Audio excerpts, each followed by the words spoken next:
Hi, everyone. Welcome back. It's Ryan and Suzanne, and today we're taking to one of Henderson County's best kept secrets. Yeah, that's Etowah, North Carolina. Now, if you've been watching our channel, you know we cover a lot of the communities in the Western North Carolina area. But Etowah, this area is unique in Henderson County. It is, and we get asked about it all the time. People say, where can I find that mountain lifestyle without being too remote? Or where's a good place to retire that's not just a retirement community? Exactly. So, whether you're thinking about early retirement, working remotely from the mountains, or if you're a family looking for great schools and space, And which checks a lot of those boxes. yeah, We're a real estate team proudly serving the upstate of South Carolina and Western North Carolina from Greenville to Asheville and everything in between. we've helped many buyers relocate from all over the country to our scenic and friendly towns and cities. So, let's jump back in.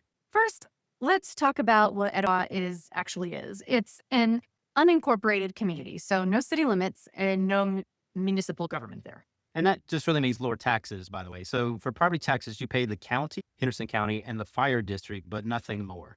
It's nestled right in the French Broad River Valley between Hendersonville and Brevard. The population is around 7,500 or so people, so small, but not tiny. Yeah, when we say between Hendersonville and Brevard, we're talking about 10 minutes to Hendersonville and probably 15 minutes to Brevard. You're literally about at the halfway point between two really charming mountain towns that still have very local functioning downtowns.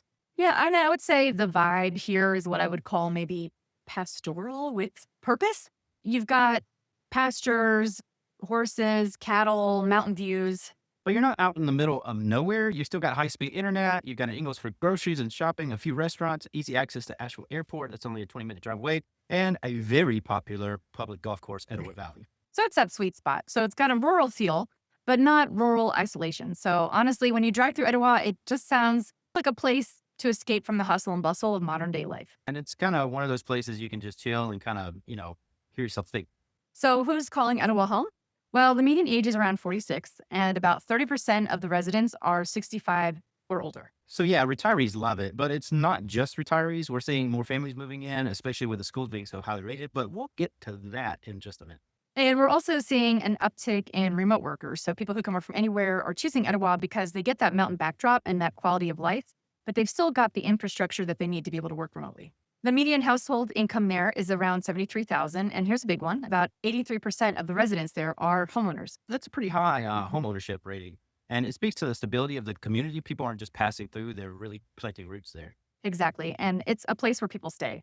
Now, one thing we should mention, Etowah's predominantly a quieter, tighter-knit community. It's not a bustling downtown scene. If you're looking for nightlife or urban vibes, this isn't it. Frankly, Henderson County probably isn't it. You need to look toward Asheville or Greenville, South Carolina. Right. But if you want neighbors who wave at you and say hello, a farmer's market where you actually maybe know the vendors, and some Friday nights where you can see the stars, then Etowah really delivers there. All right, let's talk real estate because that's kind of our thing, right? So housing in Etowah is primarily single-family homes. You're looking at everything from classic ranch homes to golf course properties with long-range mountain views. The average home value is sitting around 440,000, give or take, but in this current market. And there are some townhome options, but most housing in this area is going to be single-family homes. And a big part of that is the two major golf communities here. You've got Cummings Cove and Etowah Valley Golf Course. Let's start with Cummings Cove. This is a gated master plan community. You have townhomes, single-family homes, a really collection of different home styles, and it's a country club feel kind of community. There's beautiful homes, golf courses, tennis and pickleball courts, and a clubhouse. Yeah, it's resort style living, and it's also very popular with active retirees. You've got people who want low maintenance living, but still want amenities and a little bit of a social theme. Then you've got Etowah Valley Golf Club, which is a 27-hole semi-private course. So even if you don't live in the community, you can still play there. And that's why it gets a lot of activity. Yeah, the homes that are right around the Etowah Valley range vary quite a bit. There's some that are right on the course. There's also some that are tucked into surrounding areas that have larger lots. Now, outside of the golf communities, you're going to find larger lots, more acreage, more of that rural charm. We're talking about properties where you might have a couple of acres, room for a workshop, and a garden. Maybe some chickens too. And that's the beauty of Etowah. You can choose your lifestyle, whether it's that golf community, the country estate, the townhome, or anything in between. Yeah, and also we're seeing a lot of new construction and custom builds there. Since there are larger pieces of land available, builders are also very active in that area. So if you're dreaming about building your own mountain home, Etowah might be the place to consider. Okay, if you're moving to the mountains, you probably care about the outdoors. So let's talk a little bit about recreation. Yeah, the Etowah Park is kind of the main hub. It has ball fields, baseball fields, tennis courts, trails, playgrounds, disc golf course. It's really a great spot for everybody together. Honestly, it's where a lot of the community events happen too. Yeah, and right there you also have the French Broad River, which runs right through the area. So it gives you some kayaking options, fishing, tubing. And if you're into hiking or mountain biking, you're 20 minutes from Pisgah National Forest and DuPont State Forest as well.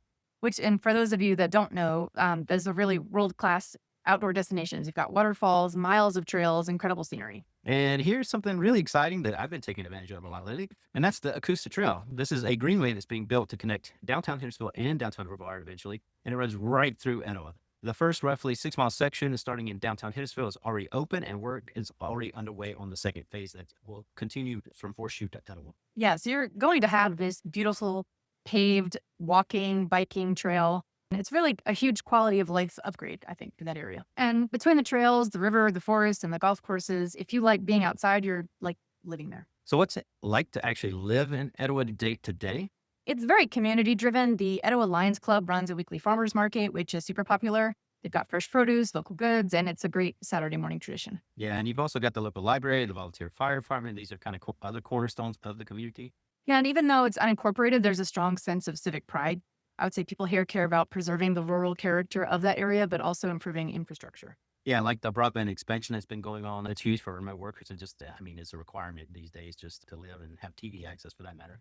And also the new water storage systems. They're planning for growth, but they're doing it kind of methodically and with intention. Now, let's talk about food because you've got to eat, right? Yeah, let's talk about food. It's your favorite. The Salty Landing, it's hands down one of the best seafood restaurants in the area. I know that sounds strange being landlocked like this, but it's a very popular spot. It's fresh, local, and it's right there in Etowah. And it's become this little destination spot where people from Hendersonville or Brevard drive there just to eat.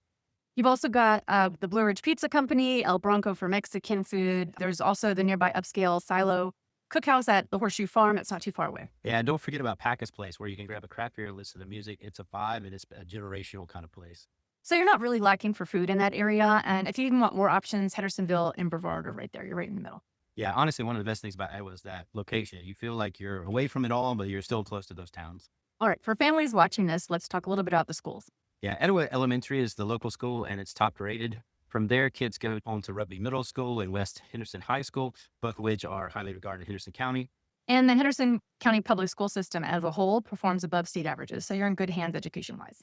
There's also great extracurricular opportunities, sports, arts, community programs, also through the Etowah Park. Yeah, so if you're a family raising kids, it's a community that really supports them. I think it's a place where you feel safe, involved, and engaged. And for higher education, you've got the Blue Ridge Community College nearby, Brevard College, and a little further up the road, there's also UNC Asheville. Yeah, so whether you got little ones or teenagers, or you're just wanting some continuing education like we have to take every year, Etowah offers a solid foundation with that room to grow. So let's get practical for a second. If you're thinking about moving to Etowah, here's what you need to know. Yeah, commute times. Let's talk about that first. So it's like we said, about 10 minutes to downtown Hendersonville. But if you're going to the shopping area, add another 10 minutes to that. 15 minutes to Brevard, 30 minutes to Asheville, depending on traffic. And the airport, again, is about 20 minutes away. Yeah, and I would say most people who work outside the home commute to one of those three places. But again, a growing number of residents do work remotely. Let's talk about just general daily shopping. With grocery shopping, you've got a really large Ingles that's right in Etowah. But if you want those big box stores like Sam's, Walmart, Costco kind of thing, you're going to have to travel afar. So that's either Hendersonville or up toward our Airport Road area, or either further on to Asheville. So for healthcare options, you've got the two hospital systems that are in Hendersonville and Fletcher areas. Pardee, which is right down near downtown Hendersonville, and you also have Advent Health, which is in between Hendersonville and Fletcher. So before we wrap up, I want to just touch a little bit on the history of Etowah because it's kind of cool. Yeah, this area was settled in the late 1700s as a farming community along the Prince Broad River.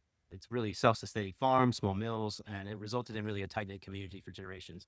And it was originally called Money. But in 1898, a woman named Margaret Gash renamed it Etowah, which is a Muskogee word for meaning town. Yeah, we get a lot of the Native American words around here, which is also what makes it a little bit difficult to pronounce. But then in 1960, Bruce Drysdale, who also has an elementary school named for him in the county, owned a brick company that converted old clay pits into what is now Etowah Valley Golf Club. And that really transformed the area. It went from a quiet farming community to a residential and vacation destination. So you've got this mix of old farming heritage and also a little bit of modern resort living with the two golf course communities. And I think that's part of what makes Etowah kind of unique. It hasn't really lost its roots in all of this. Now, it's still a place where you can find century-old farmhouses next to some brand new custom builds. So you got really past and present living side by side.